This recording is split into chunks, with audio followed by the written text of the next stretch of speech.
volvemos nuevamente a los criterios para toma de decisiones bajo riesgo.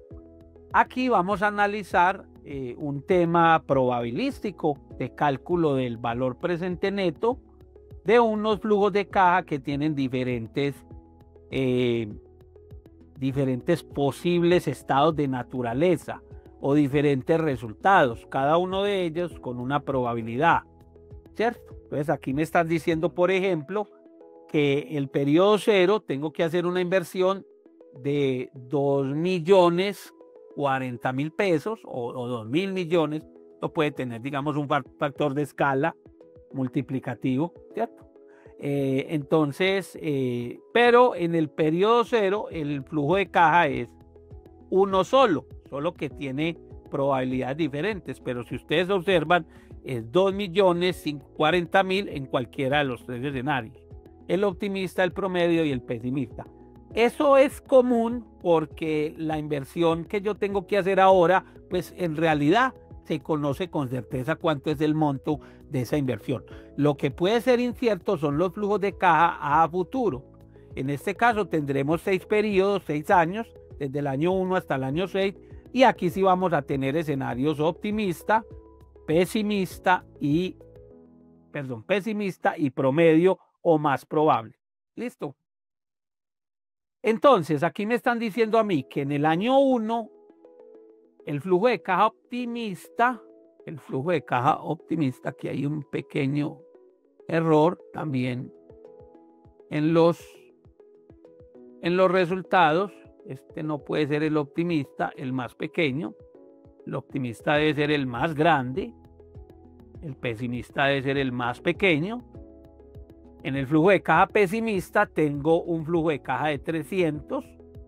El promedio me da 500 y el optimista me da 800. No siempre el más probable o el promedio es exactamente un promedio aritmético entre los dos, ¿cierto? Mire que, por ejemplo, en este caso no da 800 más 300 da 1.100.000. 1.100.000 dividido 2 daría 550. Y acá tenemos un más probable o un promedio de 500. En ocasiones sí ocurre, pero no es estrictamente necesario que el de la mitad, el más probable, sea exactamente el promedio aritmético entre los dos. ¿Listo? Bueno, y lo otro es que para calcular el BPN, un valor presente, necesito una tasa de descuento, el famoso WACC, para traer a valor presente todos los flujos de caja esperados, ¿cierto? Los flujos de caja esperados de cada alternativa. ¿Listo? Entonces vamos a calcular el valor esperado de cada BPN, simplemente como un promedio ponderado.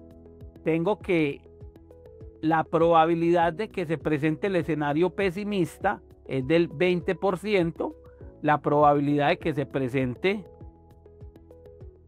el escenario promedio es del 25% y la probabilidad de que se presente el escenario optimista es del 55%. Si ustedes miran la suma de esas probabilidades o de esos estados de naturaleza, en términos probabilísticos siempre me tiene que dar el 100%. ¿Listo? Ahora vamos a calcular entonces el flujo de caja esperado. ¿Sí? Entonces sería este flujo de caja multiplicado por esta probabilidad más este flujo de caja posible por esta probabilidad más este flujo de caja posible por esta probabilidad. ¿Listo? Y obviamente lo puse en la fila, que no era, me da 2.040.000 porque todos los valores son los mismos. Obviamente no va a cambiar. Para poder correr esta fórmula hacia abajo debo fijar las celdas donde están las probabilidades. Entonces simplemente acá sería la fila 3, F4, F4, F4. ¿Listo? Eso no va a cambiar, pero sí me va a permitir alar la fórmula hacia abajo y encontrar los siguientes valores presentes. ¿Listo? Bueno, Y vamos a calcular la varianza. La varianza de cada flujo de caja con sus correspondientes variaciones. Entonces, para calcular la varianza, simplemente tomo cada uno de los valores, el pesimista, el promedio, el optimista, y le resto el valor esperado y a esa resta la multiplico por la correspondiente probabilidad. Listo. Perdón, esa resta elevada al cuadrado, ¿sí? Porque si no, eso me da 0. Entonces, el flujo de caja pesimista del periodo 0 menos la media elevado al cuadrado por la probabilidad del escenario pesimista, más, abro paréntesis, escenario promedio menos la media elevo al cuadrado y lo multiplico por la probabilidad de ese escenario, más el escenario pesimista menos la media elevado al cuadrado y lo multiplico por la probabilidad. Entonces van a ver ahí algo particular, y es que esa varianza me dio 0. Claro, porque todos los flujos de caja son iguales, y todos los flujos de caja son iguales, la varianza es 0. Eso es obvio, eso es lógico desde el punto de vista estadística. No hay variabilidad en los flujos de caja del periodo 0. Tiene como media pues el mismo valor, pero no hay variabilidad. Si quiero correr esta fórmula hacia abajo, recuerden fijar las celdas donde están las probabilidades, ¿sí? Entonces sería P3, E3 y G3. Y ahora corro la fórmula hacia abajo.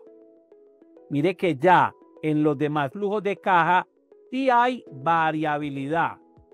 Y esa variabilidad, como está en varianza, me va a dar números muy grandes comparados con los flujos de caja, ¿cierto? Por ejemplo, para el flujo de caja del periodo 1, esa variabilidad da 41.875 millones de pesos al cuadrado, ¿cierto? Millones, porque la varianza es en unidades cuadráticas, porque estoy elevando al cuadrado. Lo mismo para los demás flujos de caja, ¿cierto? Eso realmente no tiene una interpretación en términos cuadráticos. Listo. Ahora vamos a calcular entonces el valor esperado del BPN. Para eso vamos a poner por acá en una celdita aparte la tasa de descuento, el WACC, que es del 25%. Y vamos a utilizar una función financiera que se llama BNA, valor presente neto. ¿Listo? Entonces, la tasa sería el 25%, los flujos de caja desde el 1 hasta el N serían los valores esperados. Los valores esperados, cierro la fórmula y después del paréntesis, por fuera de la fórmula del BNA, sumo el flujo de caja del periodo 0, que ya tiene su signo correspondiente, que es negativo. Listo. Entonces eso me da en promedio 406.732 millones de pesos. Ahora, para calcular la varianza del BPN, aquí tengo la varianza de cada uno de los flujos de caja. Lo que voy a hacer es que voy a elevar esta tasa de interés al cuadrado. ¿Sí? Vamos a elevar esta tasa de interés al cuadrado. ¿Sí? Y esto me va a dar el 6,25%. ¿Sí? Elevo al cuadrado para que me dé una tasa.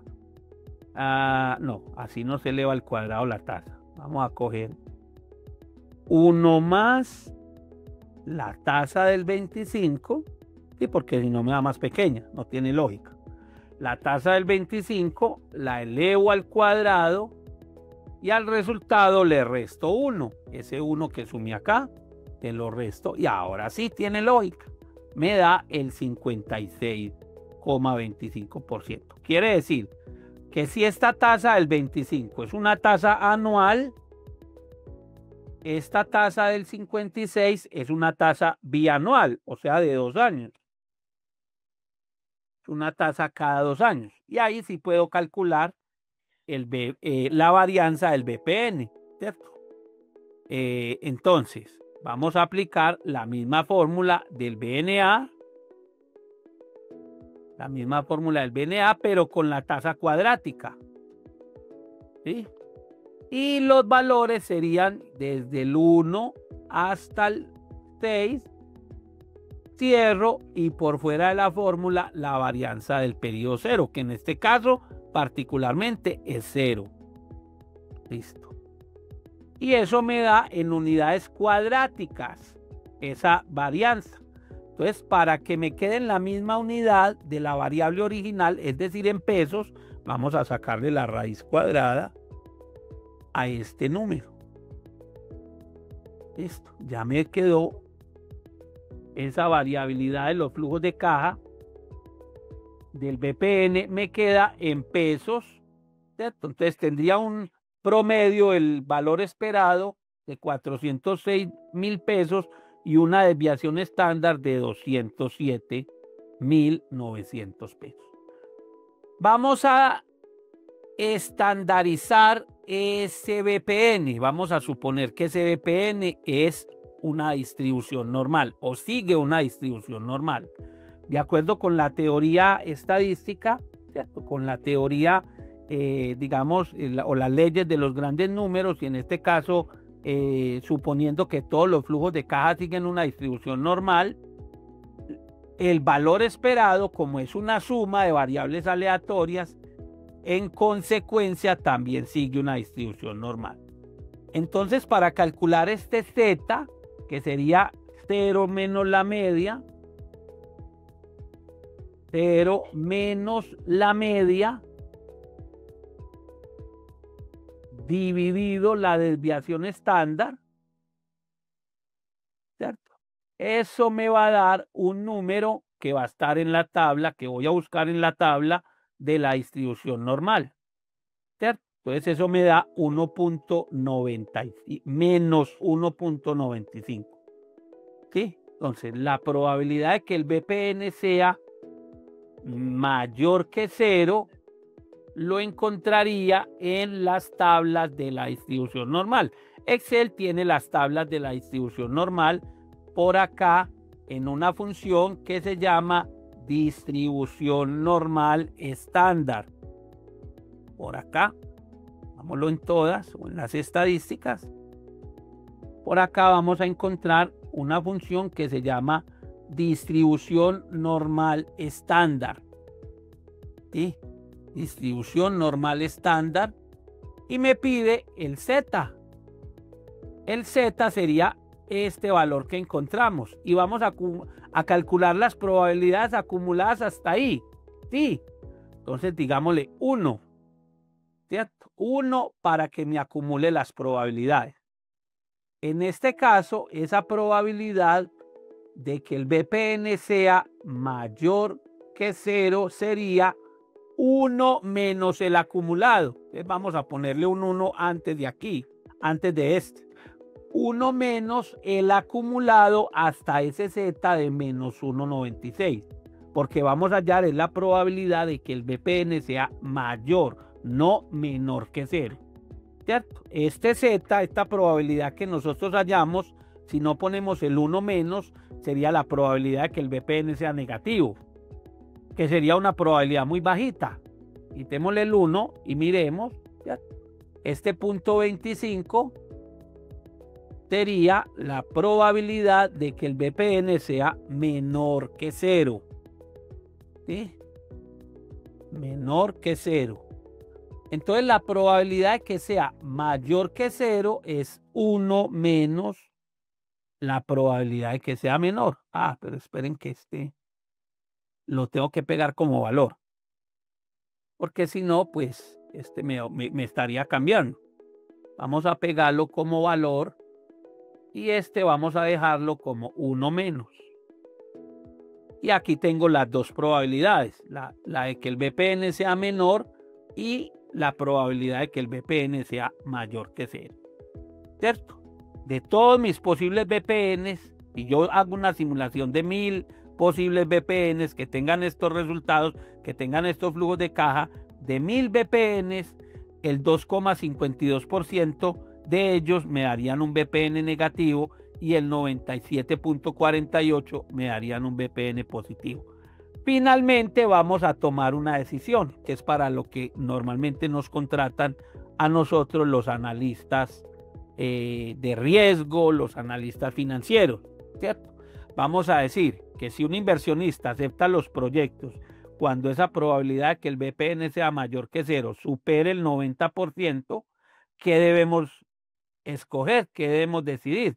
Como esa probabilidad nos dio el 97%, está por encima, está excediendo, superando, digamos, el umbral de toma de decisiones. Entonces debemos decir que aceptamos, ¿cierto? Porque esa probabilidad nos dio el 97%. Si nos hubiera dado, no sé, el 84%, ¿sí? Si nos hubiera dado el 84%, diríamos no aceptamos porque necesitamos o exigimos que esa probabilidad supere al 90%. Bueno, me extendí un poco en este ejercicio, pero la idea es que comprendieran pues el concepto, esos temas de cálculo del BPN y toda esa parte de descuento de flujos de caja, ustedes ya la han trabajado en otros cursos de la especialización. Agradezco mucho pues su atención y hasta una próxima oportunidad.